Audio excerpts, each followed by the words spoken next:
성도님들이 사랑하고 축복합니다. 4월 16일 화요일 함께 읽을 생명의 삶 말씀은 열왕기상 7장 1절에서 22절의 말씀입니다. 하나님의 말씀 읽도록 하겠습니다.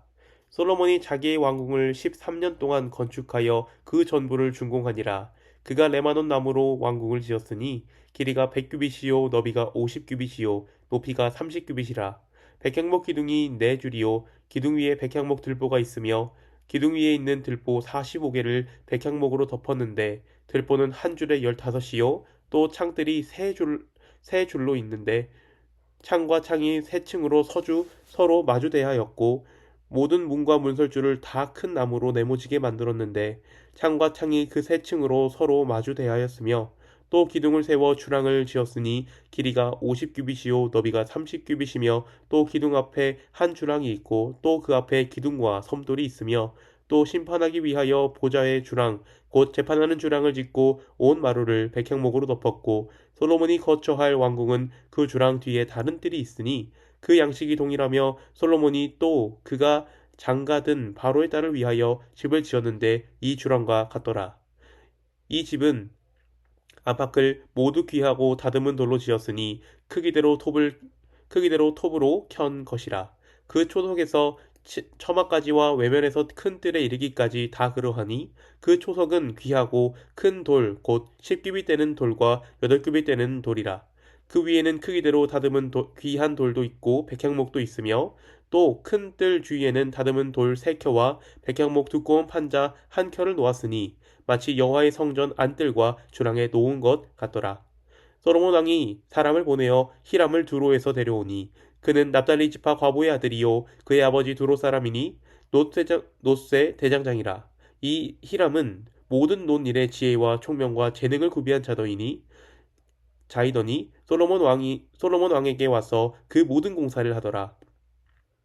그가 녹기둥 둘을 만들었으니 그 높이는 각각 18규빗이라. 각각 12규빗 되는 줄을 두를만 하여 또 놋을 부어서 기둥 머리를 만들어 기둥 꼭대기에 두었으니 한쪽 머리의 높이도 5규빗이요 다른 한쪽 머리의 높이도 5규빗이며 기둥 꼭대기에 있는 머리를 위하여 바둑판 모양으로 얽은 그물과 사슬 모양으로 따은 것을 만들었으니 이 머리에 7이요 저 머리에 7이라.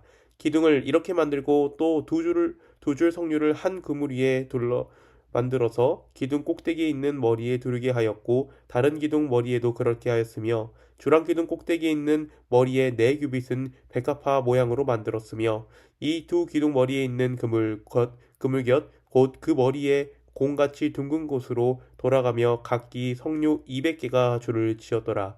이 두 기둥을 성전의 주랑 앞에 세우되 오른쪽 기둥을 세우고 그 이름을 야긴이라 하고 왼쪽 기둥을 세우고 그 이름을 보아스라 하였으며 또 그 두 기둥 꼭대기에 있는 백합화 형상이 있더라. 두 기둥의 공사가 끝나니라. 아멘. 솔로몬은 7년이라는 시간 동안 하나님의 성전을 만들었습니다. 처음에는 성전의 외부를 만들었고 그 이후에는 성전의 내부를 만들었습니다. 그리고 이후에 솔로몬은 오늘 본문과 같이 자신의 거주할 왕궁을 건축하기 시작했습니다. 성경을 보면 솔로몬이 왕궁을 건설하는 데 들인 시간은 13년이라고 언급하고 있습니다. 우리는 이 말을 볼 때 솔로몬이 하나님보다 자신을 더 생각하는 것이 아닌가 하는 생각이 들기도 합니다. 과연 솔로몬의 중심은 어디에 있는 것일까요? 솔로몬 왕궁은 하나님의 영광을 나타내며 솔로몬이 이방신이 아닌 하나님을 의지하는 왕이라는 것을 우리에게 보여주고 있습니다. 솔로몬 성전에는 총 3가지의 거처가 마련되어 있습니다. 먼저 2절에서 5절에 레바논의 백향목으로 지어진 거처, 그리고 8절에 솔로몬의 거처와 애굽 공주의 거처, 이렇게 3가지의 거처를 지었습니다. 가장 먼저 말한 2절에서 5절의 거처는 주로 여름과 겨울에 사용하는 계절궁입니다. 팔레스타인 지역도 우리나라와 마찬가지로 사계절이 잘 나타나는 편이지만 봄과 가을은 아주 잠깐뿐이고 더운 여름과 추운 겨울이 정말 뚜렷하게 나타납니다. 그런 상황에서 왕이나 고관 혹은 부자 귀족들이 추위나 더위를 피하기 위하여 마련한 별도의 궁전이 바로 계절궁이고 이 백향목 궁전인 것입니다. 오늘날로 말하면 개인 별장이라고도 말할 수 있습니다. 당대의 이러한 계절에 따른 별도 주거 공간이 있다는 것 자체가 큰 부를 상징하는 것이었습니다. 그런데 이러한 큰 부를 상징하는 장소를 왜 따로 마련했을까요? 우리는 생각하기에 검소한 것이 겸손한 사람, 그리고 믿음의 사람의 모습이라고 생각합니다. 틀린 것이 아닙니다. 하지만 우리는 하나님께서 우리에게 주신 은혜를 나타내는 것도 필요합니다. 솔로몬은 당대의 부의 상징이 되는 계절궁을 그리고 애굽의 공주의 처소까지 따로 건설함으로 자신의 궁전에 오는 이방 사람들에게 하나님께서 부어주신 은혜를 보여주고 그들에게 하나님의 위대하심을 나타내었던 것입니다. 우리에게 겸손은 필요한 것입니다. 하지만 우리는 겸손이라는 의의에 하나님의 영광을 가려서는 안 됩니다. 내 겸손을 나타내는 것이 아니라 우리가 하나님께 영광을 돌림으로 하나님의 은혜를 세상에 나타내야 합니다. 그리고 솔로몬의 다음 행동은 성전의 기둥을 건축하는 일이었습니다. 솔로몬은 사람을 보내어 히람을 데려와서 놋기둥 2개를 만들게 합니다. 히람은 놋의 대장장이인 아버지 곁에서 오랜 시간 기술을 배운 재능 있는 사람이었습니다. 히람은 성전 입구의 2기둥을 온 정성을 다해 만들었습니다. 그 이름은 바로 야긴과 보아스라는 기둥이었습니다.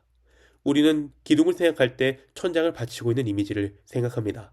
하지만 히람이 만든 야긴과 보아스는 무언가를 받치는 기둥이 아닌 기둥 장치기였습니다.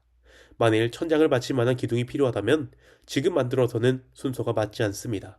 보통 건설 현장에서 가장 중요한 작업은 땅을 파고 튼튼한 철근을 내려서 건물을 받칠 수 있는 기둥을 마련하는 것입니다. 하지만 야긴과 보아스는 건물을 받칠 만한 기능이 없는 기둥입니다. 왜냐하면 그 속이 비어있는 기둥이기 때문이죠. 무언가를 받치는 기둥의 역할을 감당할 수 없습니다. 하지만 그 이름에는 큰 의미를 담고 있습니다. 야긴은 그가 세울 것이다. 보아스는 그에게 능력이 있다라는 의미를 각각 가지고 있습니다. 아무것도 받칠 수 없는 기둥이지만 이스라엘을 지지하는 기둥은 놋새가 아니라는 의미를 담고 있는 것이죠. 놋새는 청동 다음으로 조금 더 발전된 주석이었습니다.